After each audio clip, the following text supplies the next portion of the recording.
Hi everyone, my name is Sarah Schuler and welcome to my presentation on my experimental technology, Flipgrid. Flipgrid you can get to by going to flipgrid.com, and the great thing about Flipgrid is that it is a video discussion platform that students and educators can utilize to express thoughts and ideas orally or through demonstration. And this tool allows learning to be organized, positive, and differentiated while fostering collaboration and critique classrooms from near and far. So it's a really, really diverse tool, lots of features that I like about it. Most significantly, the tools I like is that it's a video platform, so it allows students other options for work submission. Therefore, expression of student understanding is diversified and meets the needs of all learners. So your students who may not be pen, paper type of response students, this is another area for them to use their voice and express their understanding in a different way, which is amazing. The other thing is that it's streamlined, there's minimal entry requirements, and the submission tools are easy to use for students. Overall, this space cultivates positivity and creativity. As you can see, there's some fun elements like stickers, you can comment, the connection with others to a variety of topics is just amazing and it's huge. There's a lot going on Flipgrid, which is really, really cool. Other than what you can create as a teacher, the whole community. So I began using Flipgrid specifically for my students so that they could record their virtues project, which is what you see here. So we don't have any students who've logged in yet. They've just been charged with it though this week. So hopefully they're going to start posting some stuff too.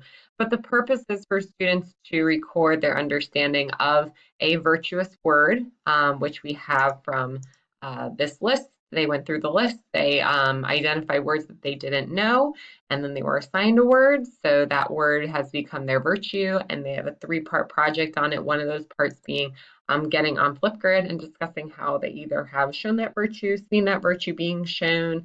So that's what I really hope to use Flipgrid for, in addition to obviously responses to classroom content and things like that. But this is how I am using it more recently in my classroom. I also want to use it as a tool for assessment. Like I said, to those students who aren't pen and paper kids, I want to make this an option for them as well. I also really wanted to want to use it to exercise speaking and listening skills in my classroom for mathematic literacies. How I plan on using it personally is through another community, which is for professional development. So the students have their own community. They just have to type in this code, scan a QR code, and they're in, and they can upload their own projects. But for myself personally and professionally, I have a PD and a connection through Flipgrid, in which I'm hoping to upload some instructional videos for my Math 6 class. I decided to do this because I found that I was getting a lot of parent emails so far about students not understanding homework. So I thought this would be a really good platform to start putting up some videos. That way I know the content is what I've been working on. So for instance, like we've done Solve It recently. If I click on that little plus, it brings me up this opportunity to record. But since I'm already recording here, I can't do both. But that's what my goal is to create this bank of videos that I can use, parents can use, the students can use to whether it's review material, learn material if they were absent, for parents to learn material to help with homework.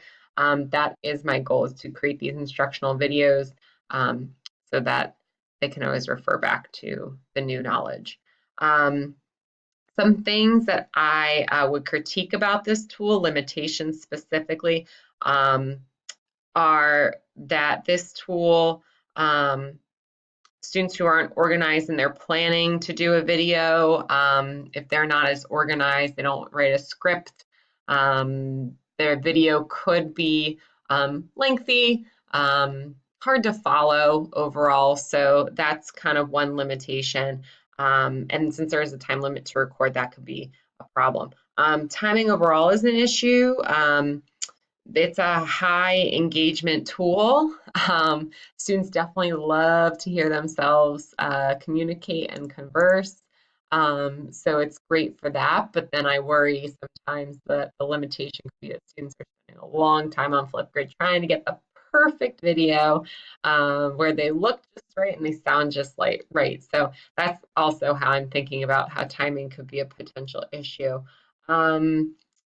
Also, the lack of internet at home makes this a tool that I can only use in my classroom, not something that I can charge students to do at home, or at least even if I do, I have to expect that not all students are going to be able to complete the assignment if I offer it up on Flipgrid. And then to improve the tool is to make whiteboard space available.